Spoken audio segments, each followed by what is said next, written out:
कुसूरमध्ये हजारो भाविकांच्या उपस्थितीत रंगला 10 पालख्यांचा भेटी सोहळा.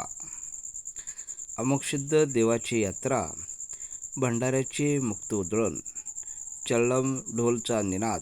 कुसूर येथील ग्रामदैवत अमोक्षसिद्ध महाराज यात्रेनिमित्त हजारो भाविकांच्या उपस्थितीत ढोल, चल्लम, हलगीचा कडकडाट, भंडाऱ्याची मुक्त उधळण, फटाक्याची आतिषबाजीत भाविकांच्या साक्षीने 10 पालख्यांचा भेट सोहळा रंगला.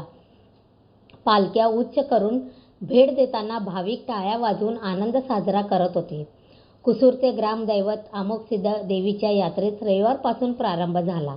सोमवारी सायंकाळी 5:30 वाजता गावाजवळ असलेल्या शेतामध्ये श्री गुरु सोमलिंग मकनापूर तालुका इंडी, श्री अमोक्षसिद्ध कुसूर तालुका दक्षिण सोलापूर, श्री महासिद्ध विटे तालुका पंढरपूर, श्री मंगलरायसिद्ध उंचगाव करवीर, श्री करणी मलकरसिद्ध नागणूर तालुका मुडलगी जिल्हा बेळगाव, श्री आमरायासिद्ध अंजगी तालुका अक्कलकोट, श्री अवधूतवडिया भंडारकवटे तालुका दक्षिण सोलापूर, श्री परमानंद हंजगी तालुका अक्कलकोट, श्री अवधूतवाडिया भंडारकवटे तालुका दक्षिण सोलापूर, श्री परमानंद रन्नबेळगली तालुका मुधोळ जिल्हा बागलकोट, श्री आलसिद्ध तेरवाड तालुका शिरोळ जिल्हा कोल्हापूर, श्री भूताळसिद्ध मकनापूर तालुका हिंडी जिल्हा विजयपूर या 10 पालख्या वाघाच्या गजरात भेटी सोहळा पार पाडला.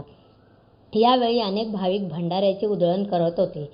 गंजी टोळचे विविध प्रकार सादर केले जात होते. विविध गावचे पुजारी आपापली पालखी घेऊन पालखी तळाला गोल रिंगण मारायचे, तर कधी उंच उचलून भेट घ्यायचे. हा पालखी भेट सोहळा हजारो भाविक याची देही याची डोळा टिपायचे आणि टाळ्या वाजवून जल्लोष करायचे.